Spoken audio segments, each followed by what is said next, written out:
I've got these glass forms, and I'm sandblasting the glass forms, and it's an abrasive material, so I've got to refurbish the sandblaster. So I've got these forms in here, and I'm going to come back and sandblast the insides of these.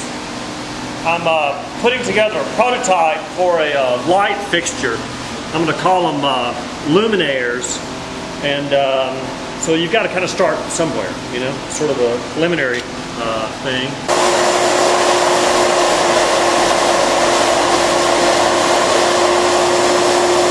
We're convinced that the direction for growth in our industry will be architectural art glass, and particularly Pearl River Glass Studio.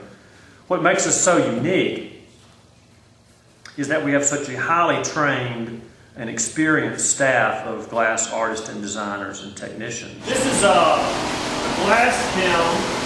Basically what a kiln is, if you look up at the top, you can see heating elements. So the heating elements, it's like a big broiler oven. And the kilns are operated by a computer. Each one of the kilns has a computer in it that controls the temperature ranges and stuff like that. So that's kind of part of what we do down here is for a local church in Jackson, and it's going to be it's kiln formed glass, and it's a baptism theme, and it's all going to be done out of clear glass with some color tints. Pearl River is known for being able to take anybody's idea and then converting it into a successful project that has a lot of value to it. You know, Pearl River builds things to last, and they're well made, they're well designed. What we've actually executed down here on the glass, this is a ceramic felt that we're going to take out and expose the glass. Then we'll wash it and clean it and polish it. When I come back to the next firing, I'm going to accentuate those orange and blue colors. And this is going to be kind of like a sunset piece, I think, when it's all said and done. This is a church commission that we're doing for a church over in Meridian.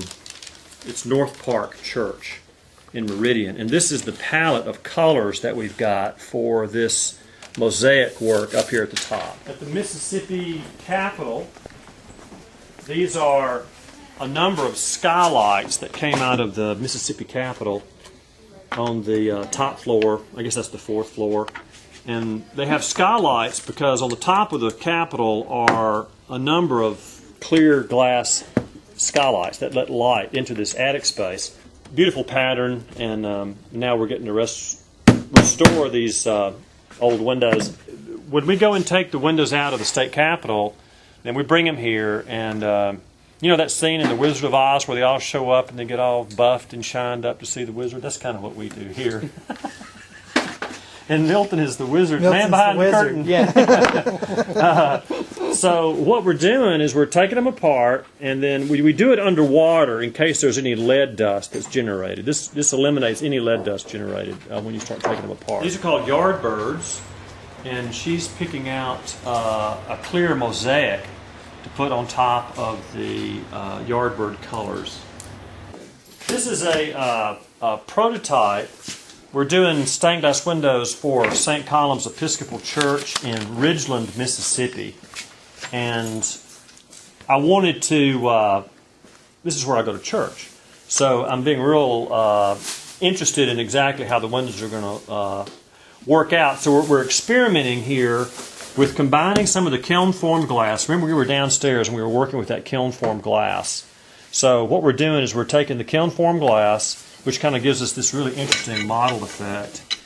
And I'm hoping that's what's going to happen is that the sunlight comes through, it's going to create some interesting light. It's going to modulate the light in a very interesting way. And then we have a little bit of this is going to be glass, a little bit of glass painting on there, because the windows are going to be seen sort of in this, sort of, it's going to, the way they're set, it's going to be sort of a light box.